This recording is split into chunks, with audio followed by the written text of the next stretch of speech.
돌리는 예배 생활을 해야 됩니다. 지난 시간에 이어서 오늘 준비라는 말씀을 증거하도록 하겠습니다. 오늘 내용은 예수님께서 십자가에 못 박혀 죽기 직전에 이 한 여인이 예수님에게 옥합을 깨뜨려서 향유를 부어드린 그것이 예수님의 장례를 준비한 것이다. 그렇게 말씀을 하고 있어요. 이 준비라고 하는 것은 굉장히 중요한 겁니다. 준비되어 있는 사람들은 어떤 일이 닥쳐도 든든해요. 왜? 준비된 사람은 걱정을 하지 않아요. 어떤 일이 닥쳐왔을 때 준비가 안 되는 사람은 상당히 불안해하게 돼 있습니다. 우리는 준비된 사람으로서 모든 것에 대처할 수 있는 능력자가 되기를 축복합니다. 운동시합을 하기 위해서 준비를 잘 해놨어도 스타트할 때 땅 하고 그 준비한 걸 실력을 발휘하지 못하면 아무 소용이 없어요. 그러니까 이 육상 선수들이 또는 이 스케이트 선수들이 얼마나 그 시합에 나가려고 준비를 많이 합니까? 연습을 많이 해놨다가 스타트할 때 그 스타트 끊는 법을 준비하는 사람이 잘못하게 되면 실격이 되는 거예요. 그러면 그동안에 아무리 연습을 했어도 그 결정적인 순간에 스타트하는 그런 방법을 준비해 놓지 않으면 이 사람은 실격되는 거라는 말이에요. 신앙생활도 여러분, 내가 아무리 열심히 잘하는 것 같아도 주님의 기준이 주님이 딱 심판할 때 잘했다 칭찬받아야지 나 혼자 잘했다 심판받으면 아무 소용이 없어요.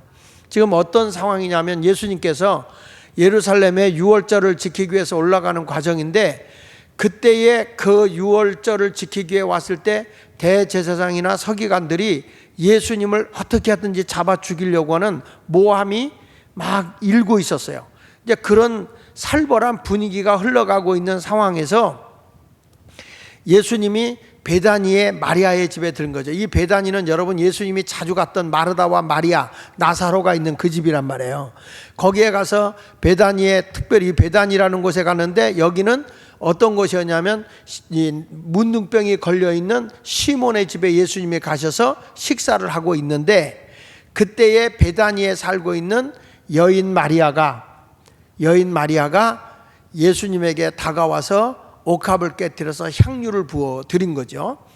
왜 그렇게 이 여인이 했냐면 마가복음 14장 1절 2절 오늘 읽지 않았었지만 같이 읽어보면 이틀이 지나면 유월절과 무교절이라 대제사장들과 서기관들이 예수를 흉계로 잡아 죽일 방도를 구하매, 그러니까 예수님을 어떻게 하든지 흉계를 꾸며서 잡아 죽이려고 지금 하고 있는 거예요. 그런 분위기를 다 읽고 있는 것이죠. 예, 그런데 이르되 밀란이 날까 하노니 명절에는 하지 말자. 유월절을 하지 말고 어떻게 하든지 예수님을 잡아 죽이자 이렇게 얘기하고 있는 거예요. 그러니까 이 베다니오고 예루살렘하고의 거리는 사람이 그냥 걸어서 1시간 내로 갈 수 있는 거리예요. 그러니까 약 한 3km 정도. 심리가 4km잖아요. 심리가 4km니까 이 3km 정도 떨어져 있는 거리니까 예루살렘에서 지금 예수를 잡아서 죽이려고 하는 그런 이 대제사장이나 서기관들의 이 종교 지도자들이 이런 일들을 하고 있다는 것을 이 여인이 느끼죠. 알고 있는 겁니다. 그러니까 예수님에게는 지금 뭐가 깃들이고 있냐면 그 죽음이라는 그림자가 예수님에게 점점 가까이 다가오고 있는 것을 이 마리아라고 하는 여인은 알고 있죠. 그래서 이 여인이 예수님에게 다가와서 예수님을 보면서 막 그 곁에 서서 울어. 이 여인이 울어.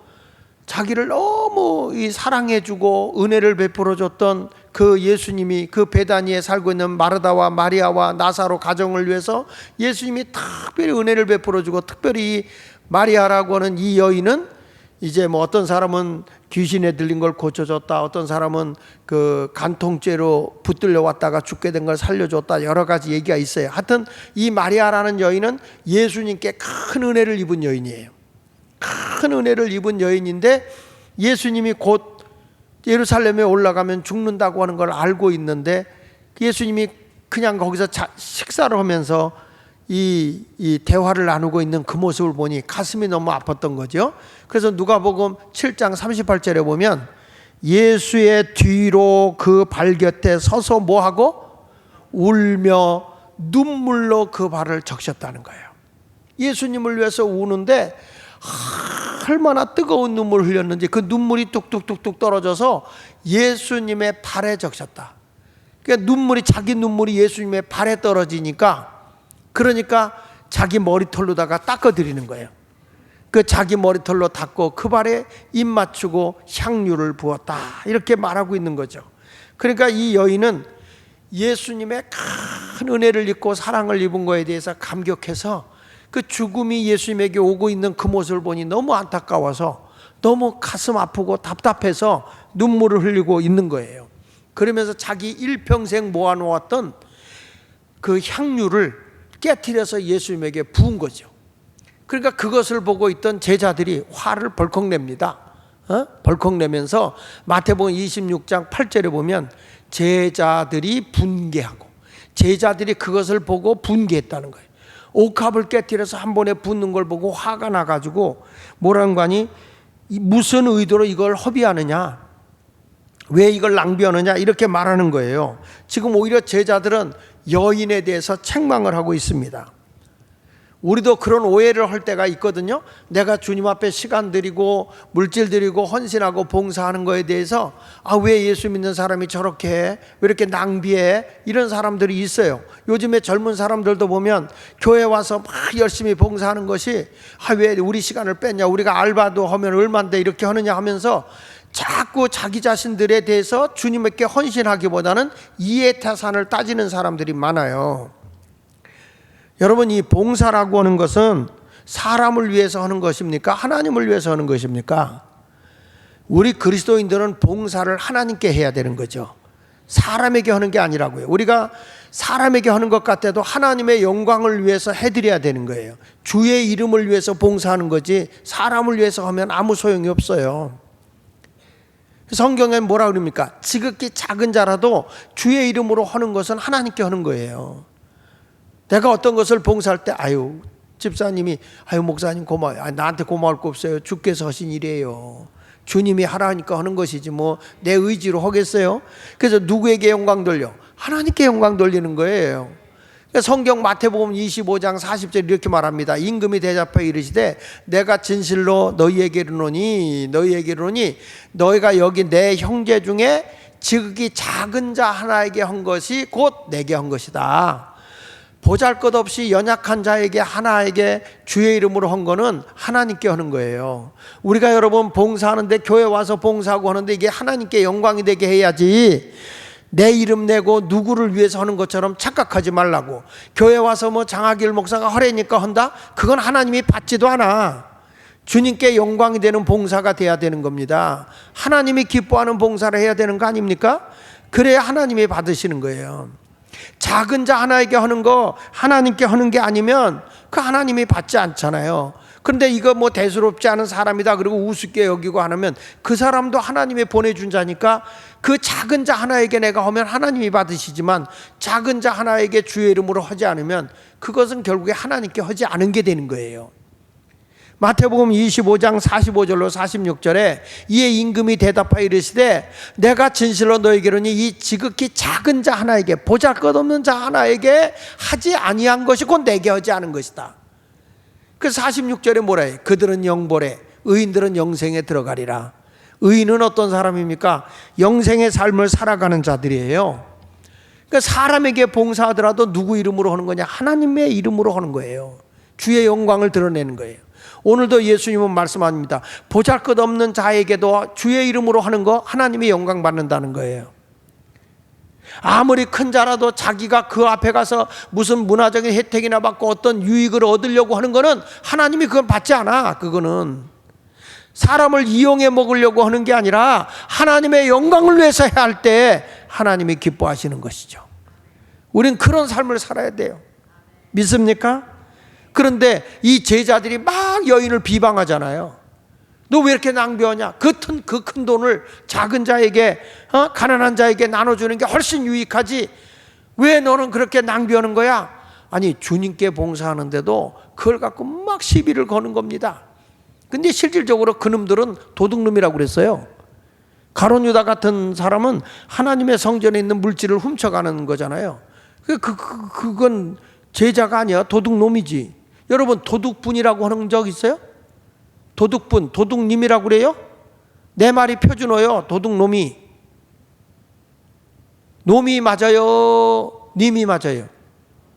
다시 물어볼게요. 도둑놈이 맞아요? 도둑님이 맞아요? 도둑놈이지. 왜 근데 내가 놈이라고 그랬다고 얼굴들이 그러냐고. 그러니까 여기서 여인을 비방하니까 예수님께서 이렇게 말하는 거예요. 마태복음 26장 10절에 예수께서 아시고 그들에게 이르시되 너희가 어찌하여 이 여자를 괴롭게 하느냐?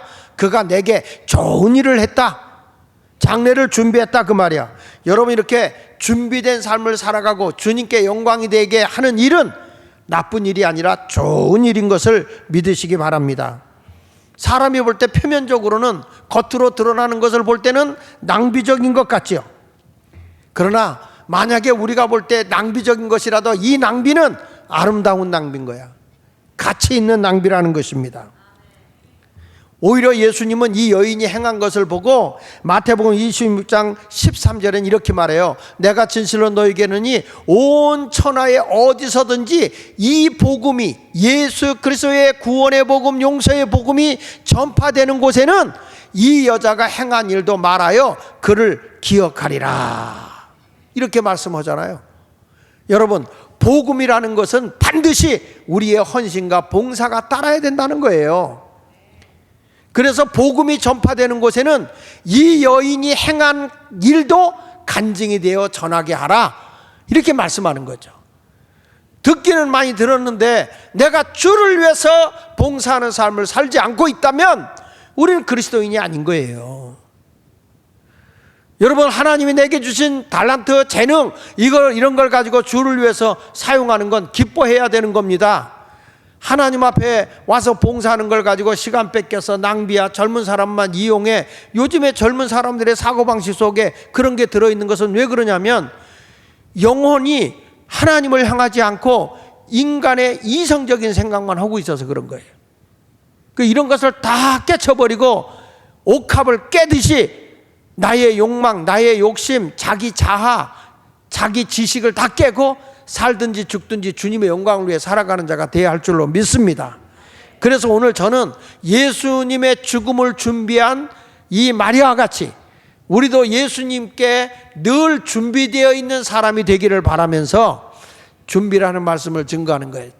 우리는 첫째 어떤 준비가 되어야 되냐? 감사할 준비가 되어 있어야 돼요. 사랑하는 예수님을 위해서 내가 은혜를 입고 살아가는 자라면 늘 감사하고 살리라. 감사. 이런 마음의 준비가 되어 있어야 돼. 여러분 불평은 다 버리고 감사의 사람으로 살아가시기를 바랍니다. 여기 마가복음 14장 3절에 보니까 예수께서 베다니 나병 환자 시몬의 집에 식사하실 때에 한 여자가 매우 값진 향유, 싸구려가 아니에요, 매우 값진 향유고 순전한 나드 한 옥합을 가지고 와서 그 옥합을 깨트려 예수의 머리에 부었다. 지금까지 이 옥합에는 이 여인이 자기의 미래를 위해서 준비한 거예요. 자기를 위해서 준비했던 것이에요. 그런데 이 옥합을 깨트려서 나를 위해서가 아니라 우리 예수님을 위해서 드린 거죠. 장례 준비를 위해서 예수님께 드렸다 그 말이에요. 나를 위해서 준비됐던 것이 주님께로 터닝된 거예요. 이게 돌아선 거예요. 우리가 예수를 믿고 구원받은 사람이라고 한다면 우리는 계산을 초월한 최고의 사랑의 표현을 감사함으로 하는 자가 되어야 할 줄로 믿습니다. 사랑하는 사람을 위해서 쓰는 거는 아깝지가 않아. 더 못 줘서 안쓰러운 거죠. 나는 우리 교회 개척하고 40여 년 지나는 동안에 참 잊지 못하는 것이 뭐냐면 우리 교인 가운데 한 분이 그렇게 어려워. 그래서 전세를 살고 있었어요. 근데 딸이 시집을 가요. 그러니까 이 딸이 시집을 가니까 해줄 게 돈이 없으니까 그 전세를 뽑아가지고 월세로 가고, 그리고 딸한테 정말 그 집에서는 생명같이 자식을 시집을 보내더라고요. 그래서 내가 그 가정에 신방을 갔더니 울어. 왜 우냐 했더니 딸한테 제대로 해준 게 없다는 거예요. 아니 세상에 버리듯이 현찮은 집에서 월세집으로 가면서까지 자식을 위해서 그렇게 해줬는데도 부모의 마음은 더 못해줘서 안쓰러워. 이게 사랑의 마음인 거죠. 자식들은 그걸 몰라. 부모가 뭐 좀 이거 좀 달라 그러면 막 신경질을 부리고 뭐 이런 걸 갖고 그러냐고.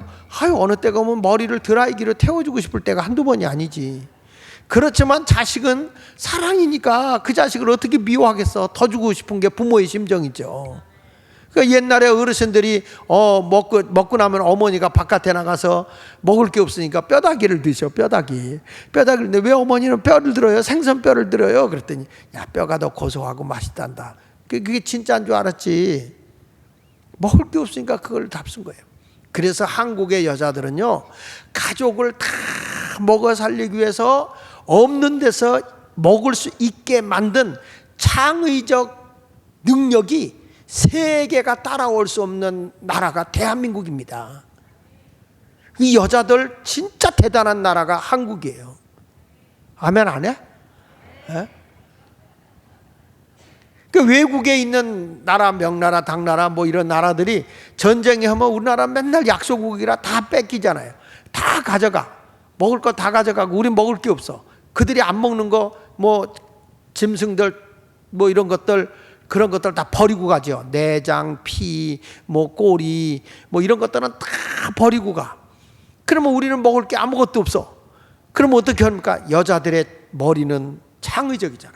그러니까 우리나라 사람은 먹고 살게 하기 위해서 선지국도 끓여주고 내장탕도 끓여주고 곱창도 만들어주고 족발로다가 족탕도 만들어주고 꼬리로다 꼬리곰탕도 해주고 머리로다가 설렁탕도 해주고 이 등뼈 같은 걸로 뼈다귀국도 해주고 다 해서 세계가 부러워하는 음식을 다 만들어. 한국처럼 창의적인 민족이 어디 있어요? 한 번에 이것저것 골라 먹을 수가 없어요. 식구가 맛있게 이것저것 뺏어 먹으니까 아니다. 우리는 한 번에 다 맛을 내고 살자. 그래서 만들어진 게 비빔밥이요. 그러니 한국 사람들은 비벼서 먹는 거는 세계가 따라올 수 없잖아요. 그래서 한국에서 만들어낸 게 핸드폰을 만들어냈는데 그 안에다가 다 비벼 넣은 거예요. 인터넷도 집어넣고 거기다 카메라도 집어넣고 거기다가 뭐 안 집어넣은 게 없어. 다 집어넣어. 그러니까 세계가 못 따라와 한국을. 아멘 하는 사람 북한 가서 살아. 이만큼 우리 민족은 창의적. 근데 나중에는 막 다 먹고 다 먹을 게 없는 거예요. 배가 고프고. 그래서 버린 거를 갖다가 막 해서 먹어. 그 쓰레기를 해 먹어요. 이게 뭐냐, 무청 위에 위에 그 안 먹잖아요. 그 버린 건데 그걸 갖다가 말려서 그걸 끓여 먹잖아. 그게 쓰레기예요, 쓰레기. 안 먹는 거잖아요. 근데 그걸 가지고 우리는 끓여서 먹으니까 시래기국이라고 그러잖아요. 시래기국이라는 말을 못하고 시래기국. 근데 거기에 얼마나 비타민C가 많어? 이만큼 우리 여자분들은 대단한 분들이에요. 중국 사람들이 한국에 씨를 말려 죽이려고 준 게 뭐냐, 먹지 못할 때 그 메밀을 줬다고. 메밀을 줬는데 그 메밀에는 독성이 있어요. 그걸 많이 먹으면 사람 몸이 말라서 죽고 이 아이도 낳기가 힘들다는 겁니다. 그런데 이상하게 중국에서 안 먹는 걸 한국에다가 다 줬는데 한국은 그 메밀 농사를 다져가지고 말이죠, 그걸로 다 메밀국 해먹고 메밀국수 해먹고 뭐 다 해먹는데 마르지도 않고 죽지도 않더라는 거예요. 왜냐, 한국의 여자들은 믿음이 좋아서 무슨 독을 마셔도 해를 받지 않아. 예. 그러니까 왜 그러냐 하고 봤더니 그 메밀의 독성을 제거하는 게 무즙이야. 무를 갈아가지고 거기다 이렇게 넣잖아요. 그러니까 우리 민족은 어떻게 그걸 여성들이 그걸 다 알았는지 메밀국수 해놓고 거기다가 무를 갈아가지고 거기다 탁 넣고 그렇게 먹으면 시원하면서도 독이 없어져.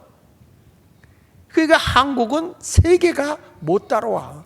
우리나라가 지하자원이 하나 나옵니까? 뭐가 나옵니까? 아무것도 안 나오는 나라인데 이 나라가 이렇게 살게 된 것은 내가 보기에는 죄송해요. 여자 때문이요. 남자들 잘 보이자고. 이제 여성 시대가 됐잖아요. 지금 여성 시대가 된 이 시대에 여러분들 이제 남자분들은 살림하고 돈 벌러는 여자들이 나가야 하는 시대가 되지 않았나 하는 생각이 들어요. 하여튼 오늘 여기서 이 여자가 예수님에게 자기의 옥합을 깨뜨려서 다 모든 걸 부었어. 근데 이 큰 일을 해나갔는데 초월적인 생활하는 거죠. 여러분, 오늘 이 시간에 옥합의 겉모습은 깨뜨려 버려야 향유가 나오는 거예요. 깨시길 바랍니다. 자기 생각을 깨고 자기 사상을 깨고 자기 그 모든 철학을 깨부드려야 돼. 자기 욕심을 깨뜨려야 돼요. 자기 중심의 생활을 다 깨뜨려 버려야 돼. 오직 주님의 영광만을 위해서 살아가는 그 모습이 있어야 되는 거 아닙니까? 여러분, 오늘 옥합을 깨뜨리고 주님께 향기를 드리는 성도가 되시기를 바랍니다. 누가는 여인이 예수님의 발을 씻긴 행위에 대해서 종교 지도자들이 막 화를 내지만 주님은 아니다, 잘한 것이다, 칭찬했잖아요. 칭찬. 자, 보십시다. 누가복음 7장 44절에 보면 그 여자를 돌아보시며 시몬에게 이르시되 이 여자를 보느냐? 내가 내 집에 들어올 때 너는 내게 발 씻을 물도 주지 않아. 예수님이 지금 하는 얘기예요. 막 이 여인이 옥합을 깨뜨린 것에 대해서 불만을 하고 제자들이 항의를 하니까 예수님이 하시는 말씀이야. 무슨 얘기야? 내가 내 집에 들어올 때, 시몬아, 내가 내 집에 들어올 때 너는 내게 발 씻을 물도 주지 않았어. 그런데 이 여자는 눈물로 내 발을 적시고 그 머리털로다가 내 발을 닦였다. 여러분, 어느 시대 구간에 똑같이 이렇게 반발 세력이 있어. 좋은 일을 하려고 그래도요. 근데 하나님께 영광이 되는 삶을 우리가 살아야 돼요. 너는 내게 입 맞추지 아니하였다. 그게 입 맞췄다니까 아무나 가서 입 맞추라는 게 아니라 이 시대의 중동 국가는 인사가 입 맞추며 서양 사람들은 인사가 뭐예요? 입 맞춤이잖아요. 이건 키스하고 달라. 입 맞추지 아니하였을 때 그는 내게 들어올 때로부터 내 발에 입 맞추기를 그치지 아니하였으며 너는 내 머리에 감람유도 붓지 아니했지만 이 여인은 향유를 내 발에 부었다. 이러므로 내가 네게 말하노니 그의 많은 죄가 사하여졌도다. 이는 그의 사랑함이 많음이라. 사함을 받은 일이 적은 자는 적게 사랑하느니라. 그러니까 여러분, 여기 보세요. 이 여인처럼 예수님을 얼마나 사랑해, 은혜 입은 거에 대해서 감격해서 그 은혜를 입혀준 예수님이 죽는다고 할 때 얼마나 속상해하고 있었겠어요. 너무너무 속상하지 않겠어요? 속상하죠. 저도 속상해. 저는 판문점에 있는 데서 근무를 했어요. 군대 근무를 했어요. 근데 그 전에 연애하는데 우리 감리교 목사인데 그때 미루나무 도끼 만행 사건 났을 때 그게 우리 부대에서 그게 터진 거야. 그래가지고 도끼구로 두개골이 깨지고 그랬거든요.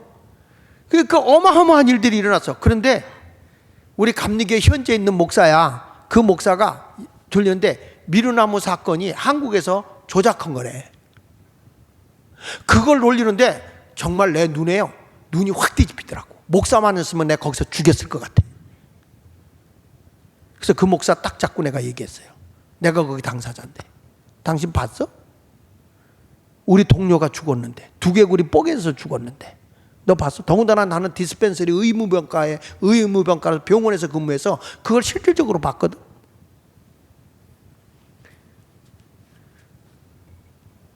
그러니까 이게 얼마나 여러분 거짓된 것이 판을 치는지. 이거 빨리 걷어라. 나 걷지 않으면 그냥 못 있겠다. 여러분, 여기 예수님도 똑같은 거야. 예수님이 지금 십자가에 못 박혀 죽어가는 그 모습을 안타까워서 이 여인이 옥합을 깨뜨려서 드렸는데 그걸 갖고 시비를 거는 거야. 그걸 갖고. 그러니까 예수님이 아니야, 잘했다. 이 여인이 어느 곳에 가든지 간에 이 행한 일을 다 기억이 되게 하라는 거예요. 그러면 이 여인이 행한 일이 뭐예요? 이거는 다른 게 아니에요. 따라합시다. 사랑으로 한 거다. 그러니까 보십시오. 종교 지도자들인 대제사장이나 서기관들도 형식적으로 전통적으로 강조를 했어요. 그 예수님에 대해서 배척을 하잖아요. 따라다니던 제자들도 열심히 예수님과 같이 일을 하는데 마음속에서부터 우리 주님을 사랑하는 마음이 없어. 그 어떤 일은 야, 이런 일도 해야지, 구제도 해야지. 그런데 그게 예수님을 사랑하는 데서부터 나와야 되는 거예요. 할렐루야. 나는 우리 교회가 예수님을 사랑하는 교회가 되길 바라요. 우리가 뭐 지역을 위해서 일한다, 어딜 가서 일한다, 다 좋다 이거야. 그러나 그게 본질은 아니야. 우리가 예수님을 사랑하기 때문에 주님의 일을 하는 거예요. 믿습니까? 성경 말씀에 신명기 6장 4절로 5절에 이렇게 말씀합니다. 이스라엘아 들으라. 우리 하나님 여호와는 오직 유일한 여호와다. 하나님은 딱 한 분이다 이 말이야. 딱 한 분. 근데 이 하나님을 너희가 어떻게 할 거냐? 5절에 이렇게 말합니다. 너는 마음을 다하고 뜻을 다하고 힘을 다하여 네 하나님 여호와를 뭐하라 그랬어요? 사랑하라. 너는 마음을 다하고 뜻을 다하고 힘을 다하여 네 하나님 여호와를 사랑하라. 우리는 전심을 다해서 사랑하는 거예요. 적당히 하는 게 아니에요. 오늘 여기 보니까 마리아가 자기 옥합을 다 깨서 자기 전부를 주님께 드렸다고. 전부를. 이게 주님을 사랑하는 거죠. 여러분 부부간에 사랑하는데, 내가 제 아내를 사랑하는데 여보 내가 당신만 사랑해. 알지? 알아요. 당신 너무너무 내가 사랑해. 근데 말이야, 우리 교인에 혼자 사는 여인이 너무 불쌍해. 근데 내 마음은 당신한테 다 가 있어. 내가 그 여인하고 한 달만 살다 올게. 그러면 제 아내가 용납할 수 있어요? 용납할 수 있어요? 아니, 여러분은 저를 용납할 수 있어요? 안 되죠. 그건 사랑이 아닌 거예요. 내가 주님을 사랑하는데 전심을 다해서 우리 하나님을 사랑해야지. 마음을 다하고 뜻을 다하고 목숨을 다해서 하나님을 사랑해야지. 하나님보다 세상을 더 사랑하게 되면 여러분은 영적인 바람둥이지 뭐예요 그게. 살든지 죽든지 주님을 위해 살아야 됩니다. 믿습니까? 찬송은 잘 부르지. 나와 세상은 간 곳 없고 구속한 주만 보이도다. 이것이 나의 간증이요 이것이 나의 찬송일세. 나 사는 동안 끊임없이 구주를 찬송하리로다. 이래야 정상인데, 나와 세상은 간데 온데 없어 있어. 더 많어. 더 많어. 그런데 찬송가는 나와 세상은 간 곳 없고 오직 구속한 주만 보여야 되는데 오직 미스터 김만 보여. 미스터 김이 뭐냐? 세금자, 돈만 보이는 거예요. 그러면 이런 찬송가를 부르면 천사가 나와 세상은 간 곳 없어 그럴 때 천사는 거짓말이야 그러겠죠. 여러분, 오늘부터 우리는 하나님을 너무너무 사랑하기 때문에 그분이 나에게 베풀어준 은혜를 생각하면 감사의 삶을 사는 건 당연한 거예요. 그래서 감사의 준비를 늘 갖고 있어야 돼. 감사하고자 하는 마음의 준비가 돼 있길 바랍니다. 할렐루야. 그래서 예수 믿는 사람은 범사에 뭐하고 살아라? 다시 범사에 뭐하고 살자? 감사하고 살자. 지금 힘들고 어려운 일이 있어도 감사해야 살아요. 감사해야. 부정적인 언어 쓰지 말고 모든 일에 감사하세요. 감사해. 응? 병아리가 물학 못 먹고도 하늘 쳐다보고 감사하는 거예요. 감사. 늘 예수 믿는 사람은 그렇게 멋지게 감사의 인생의 길을 걸어갈 수 있기를 축복합니다. 두 번째 가서 우리는 뭘 하냐? 이 마리아를 통해서 배우는 게 뭘 준비해야 되느냐? 우리는 헌신을 준비해야 돼. 사랑하는 자를 위해서 뭔가 아낌없이 내가 뭔가를 드려야 되겠다. 이런 헌신된 마음이 있어야 돼. 첫째는 감사할 준비가 됐어요. 은혜에 대한 감사. 이제는 은혜를 읽고 감사할 마음이 있으면 이제 뭐냐? 그분을 위해서 내가 헌신할 준비가 돼 있어야 돼요. 할렐루야. 마가복음 14장 8절로 9절에 보세요. 그는 힘을 다하여 내 몸에 향유를 부어 내 장례를 미리 준비하였느니라. 여러분, 입으로만 한 거 아니죠? 이 사람은 자기 힘을 다해서 자기 몸에 향유를, 예수님께 향유를 부어서 그 장례를 미리 준비했다. 미리. 예수님이 인정한 거예요. 옛날 어르신들은 장례 준비를 다 해서, 벌써 저희 할머니 같은 경우도 옛날에 볼 때 보면 장롱에다 나 죽으면 이거 입혀라, 배를 다 준비해놨어. 배워서. 그것도 잘 썩으라고, 잘 썩는 배. 어려운 중에도 다 죽음을 준비하고 있었거든요. 근데 이 마리아라고 하는 여인은 예수님을 위해서 장례를 미리 준비하기 위해서 자기 것을 가지고 헌신한 걸 보죠.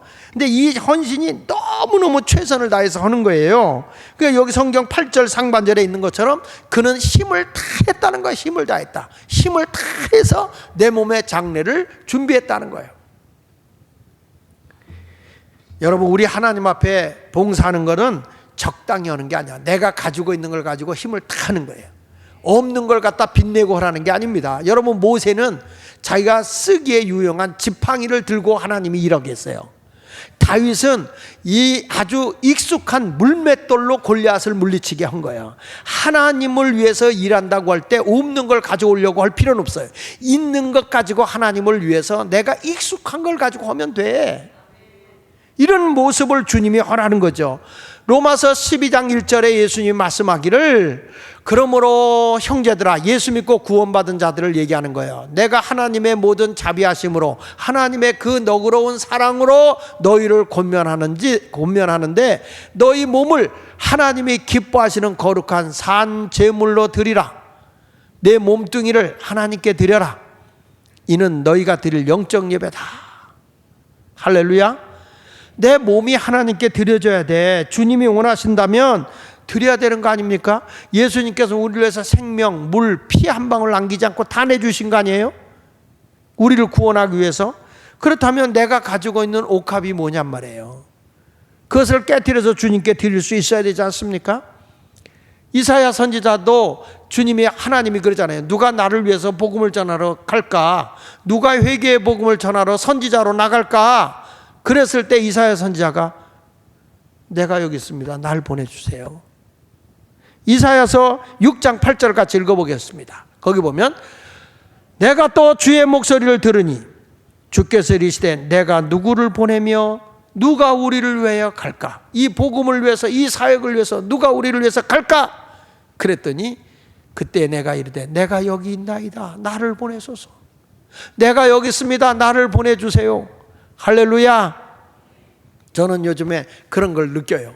하나님의 성전에서 은혜의 강물이, 은혜의 물이 흘러가니까 이 물이 흘러가는 곳마다 냇물이 되고, 냇물이 흘러가는 곳마다 소송에서 그냥 나무들이 살아나서 열매가 주렁주렁 달리고, 이 물이 흘러 바다로 가면 바닷물이 살아나서 물고기들이 살아나고, 엔게디에서 에네글라인까지 막 어부들이, 그물이 쳐지고 어부들이 늘어났다. 이게 뭐냐면 하나님의 에스겔 선지자 때 성전에서부터 은혜의 물이 펄펄펄펄 흘러가면 영혼이 살아나고 성도들의 삶이 살아나고 직업이 살아나고 이런 역사가 일어난단 말이에요.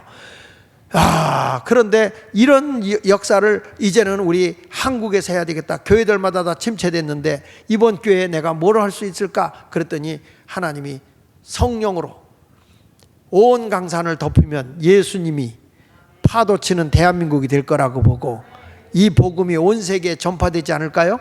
그것을 생각해 보니까 너무 뜨겁고 좋은 거야. 그래서 제가 거기에 정광훈 목사 집회하는 데를 가봤더니 이건 완전 우리가 잘못 알고 있는 거야. 그 사람은 욕하고 뭐 나르고 이게 아니라 오직 복음밖에 없더라고. 이 사람이 성령운동 하는데 막 70년대 80년대 부흥운동했던 그 역사를 하는데 내가 불받았어. 내가 제 아내가 뭐랬는지 아십니까? 여보, 거기 가더니 당신이 달라진 것 같아. 그래. 그랬더니 우리 또 김대혜 전도사님, 그래 목사님 거기 갔다 오더니 목사님의 에너지가 확 달라졌대. 그래서 내가 내가 불 받았다. 내가 거기 가서 내가 성령의 불을 받아. 내가 은혜를 받았어. 옛날에 70년 80년대 그때 불 받았던 우리 교회 성령운동 했던 그것이 이놈의 학교 때문에 재판 걸리고 막 헌은혜라고 나도 모르게 영이 다 침체되고 죽어갔던 거야. 그런데 이번 교회에 내가 살았어. 내가 은혜로 살았어. 내가 살면 성도들이 사는 거지 뭐.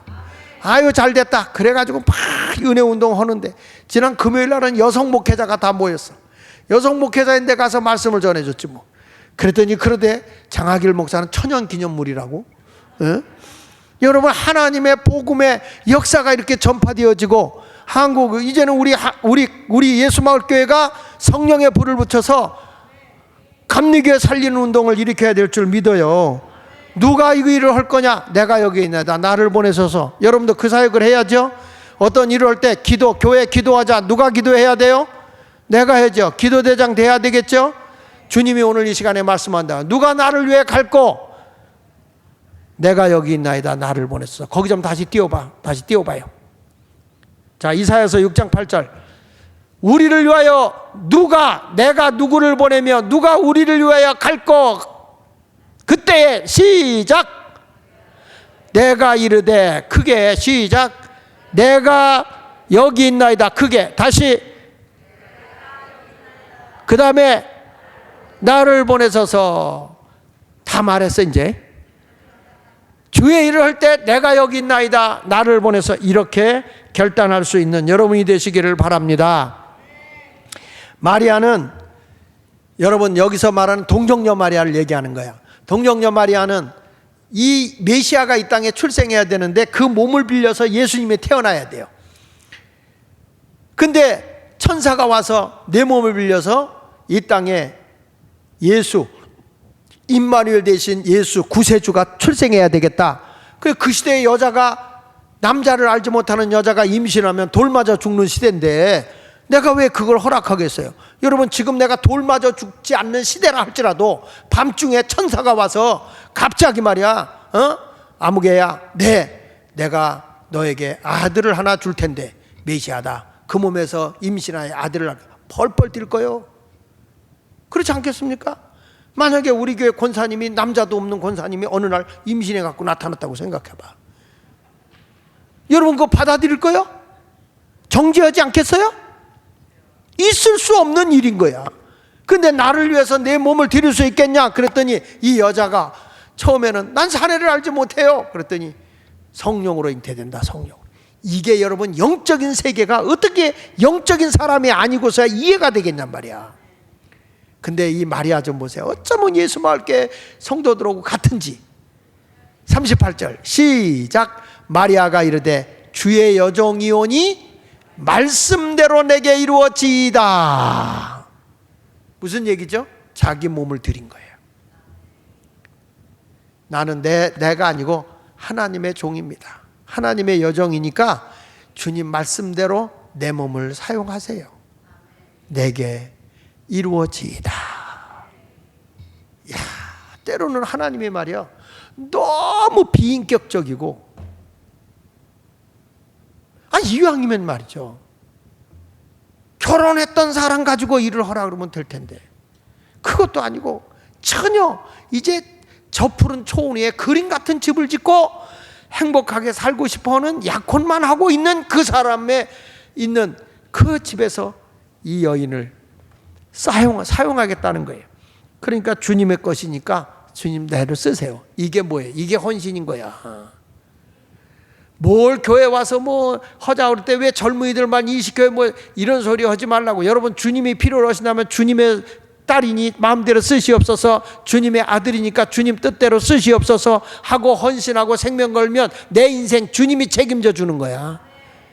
내가 주를 위해 일하는데 주님이 책임 안 지겠어요? 하나님 나라의 영광을 위해서 살아가기를 축원합니다. 이제부터 여러분의 영혼 몸 온전히 구비되길 바랍니다. 데살로니가전서 5장 23절 마지막으로 이 말씀만 보고 말씀 마치겠습니다. 여기 이렇게 말합니다. 평강의 하나님이 친히 너희를 온전히 거룩하게 한다.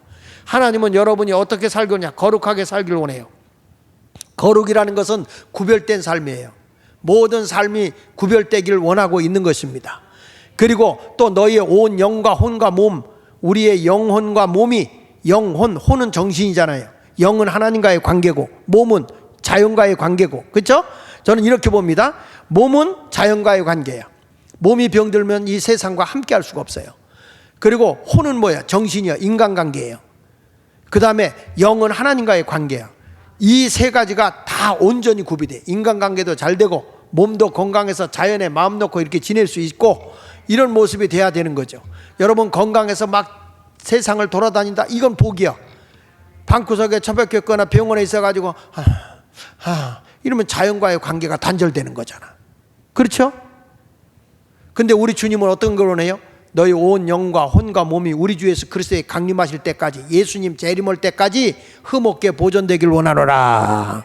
요 아멘하는 사람은 몸이 건강해질 것이고, 혼이 정신력이 맑아질 것이고, 그리고 영도 맑아질 줄 믿습니다.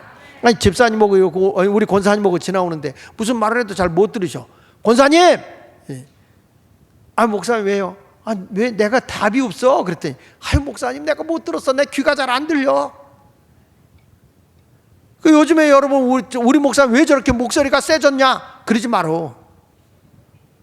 이제 소리를 크게 내. 권사님!